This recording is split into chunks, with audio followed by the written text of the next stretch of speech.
నువ్వు ఒక్కరినే అనొచ్చు కదా, ఇద్దరు ముగ్గురు ఎందుకు నీకు? అంటే నీ love, care, affection, what ever it is మొత్తం ఒక్క కొడుకుకి అంకితం ఇట్లా భీష్మించి కూర్చున్నావు కదా, అట్లాంటిది నీకు ఇద్దరు ముగ్గురు పిల్లలు ఎందుకు?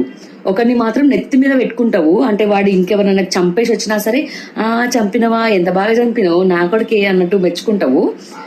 ఇంకో కొడుకేమో అసలు నీకు పుట్టిండా లేకపోతే చెత్తకుండలో దొరికిండా అన్నట్టు చూసావు అనమాట. అంటే తెలిసి చేస్తారా, తెలియక చేస్తారా?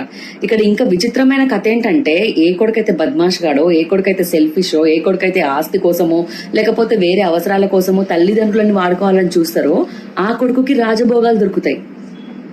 ఇంకో కొడుకు ఉంటాడు కదా, ఎవరైతే సెల్ఫ్లెస్, నా తల్లి నా తండ్రి దేవతలతో సమానం, దేవుడితో సమానం, వాళ్ళని మంచిగా చూసుకోవాలి అని మంచిగా ఉన్న కొడుకుని దేకరు. వాస్తవం ఏంది, నిజాలేంది, అబద్ధాలేంది తెలిసి చేస్తారా, తెలియక చేస్తారా? తల్లిదండ్రులు నాకు అర్థం కాదు. తల్లిదే ఉంటది పాత్ర, తండ్రిది ఉండదు. తల్లిదే ఉంటది ఇలా పాత్ర. ఎందుకో నాకు అర్థం కాదు. సరే, ఒక కొడుకుని మంచి చూసినావు, ఇంకో కొడుకుని మంచిగా చూడలేవు. సరే, కర్మాన నీ కడుపులో పుట్టిండు. ఆడపెళ్ళాం ఏం చేసింది? అఫ్ కోర్స్ నీకు నీ ఒక కొడుకు మీద నీకు ప్రేమ లేదు అన్నప్పుడు ఆడికొచ్చే పెళ్ళాం మీద కూడా ప్రేమ ఉండదు. ఆ పిల్ల ఏం పాపం చేసింది? పోయి నీ ఇంట్లో పడ్డది, సర్వనాశనం అయిపోయింది దాని జీవితం. మారరా ఇక మీరు?